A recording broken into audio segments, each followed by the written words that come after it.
We were talking about this a little bit in the makeshift green room, but you were the head of your high school radio station, and you're hosting a show where you're interviewing comedians of the likes of Jerry Seinfeld and Jay Leno. How did you go about getting those interviews in high school? Well, I had a friend, Josh Rosenthal, and he would interview bands. And so he would go interview REM in like 1982 or 83.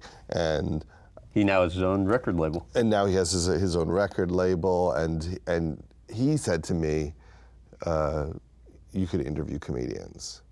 And so I thought, all right, maybe I'll just use this radio station. And I would call their publicists and ask them to do an interview for WKWZ radio, but nobody knew what it was. They didn't know it was a high school radio station. So I was basically tricking everybody into speaking to me. And nobody asked? Nobody ever asked, but I think that, the landscape was very different. No one wanted to talk to comedians. They weren't getting 20 calls a day. If you called Jerry Seinfeld's publicist, he might be doing a radio station here and there to promote a club gig, but there weren't people asking to do long, in-depth conversations about comedy, and people weren't that busy. I mean, now people do a lot of publicity, they do a lot of interviews, but back then, I think they were mainly bored, and I think publicists were happy to look like they were doing their job by getting them an interview. So then, I'd be able to call Gary Shandling's publicist, and they would say, yeah, he's in Vegas, we'll give him a call tomorrow at 10. Tell about the Leno and Seinfeld experiences specifically. Well, Leno I interviewed at this comedy club, Rascals Comedy Club in New Jersey. And this is, before The Tonight Show. And, he just was so nice. I mean, some people would be incredibly gracious and talk to me for like an hour. And Leno was like that. And for me, Leno and Seinfeld, in terms of stand-up comedy, were two of the most important people that I really looked up to at the time. I would highlight the TV Guide, try to figure out when all the good comics were on, and they were my favorites. And then, Jerry Seinfeld, I interviewed out here in LA.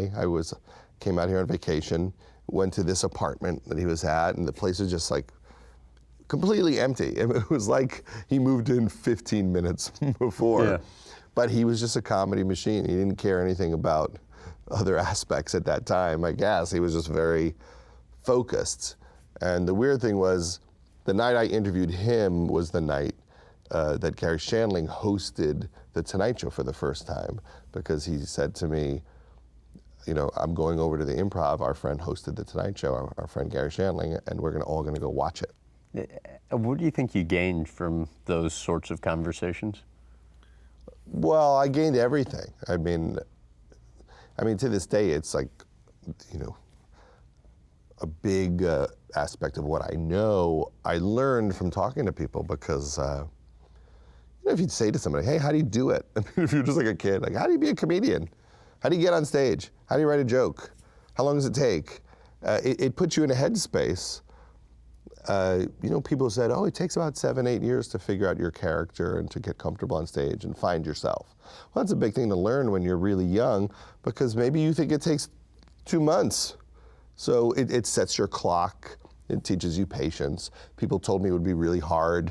People talked a lot about how much they suffered, how little money they made, and so it just put me in the head to work really hard and to know that it was going to take this massive effort, and I would have to suffer for a while. Like, oh yeah, this is going to be really difficult. People are going to hate me on stage for a while, and slowly I'm going to figure this out.